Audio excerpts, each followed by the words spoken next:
Hey everyone, it's Anna. Welcome back to my channel. Let me get some lights on in here. There we go. So I'm coming on to share some cards I made using this stamp set here from Impression Obsession, which is iostamps.com.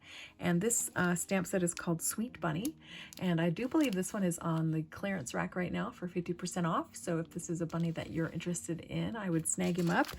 He is about 4.5 inches tall, so he's a really good sized bunny, and he also comes with some really cute flowers and some sentiments as well. So this is a 4x8 inch stamp set, so really cute. And I'll put links to it below, but there's the website there, iostamps.com. I also used a couple of other stamps from Impression Obsession, which are the ones I use for visual interest on my backgrounds all the time. This one is like French handwriting or French letter or something like that. I can never remember what it's called. And then this one is from the post office or postage stamp set. Post office or postage, I can't remember. But I'll put links to them down below. So these two stamps I use all the time. They pretty much never leave my desk, and I probably should write the name of them on the back. I also use some paper on some of my cards. I use this marigold line from Crate Paper by Maggie Holmes, and I just really like the colors in this particular paper pad, and they're nice and springy and yet really pretty colors at the same time. And then on one of my cards I used Arches watercolor paper, and on the others I used Fabriano watercolor paper. I can grab it here. I use the Fabriano Studio watercolor paper, and it's also cold press, but it's only 25% cotton, where the Arches is 100% cotton.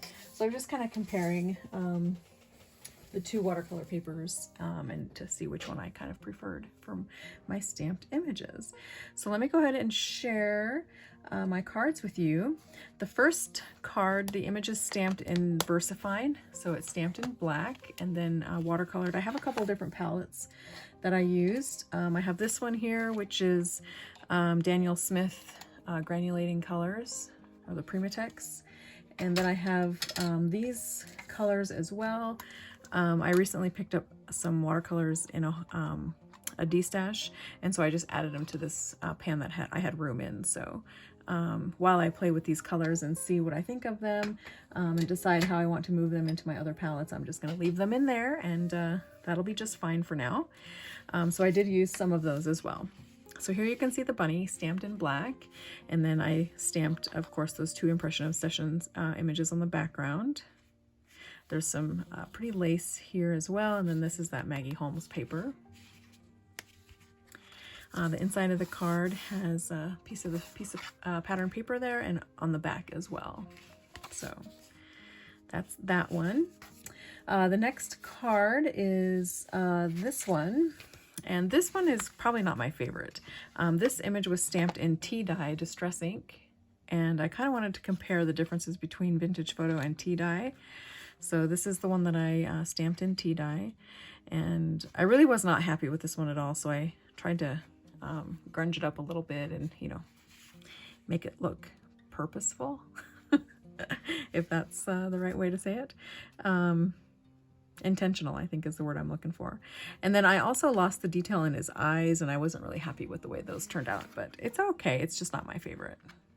I did add some pretty little lace here. I also stamped that background stamp on the background paper there as well. On the inside, I just added a piece of the paper from that same line, and then same with the back. So there is that card.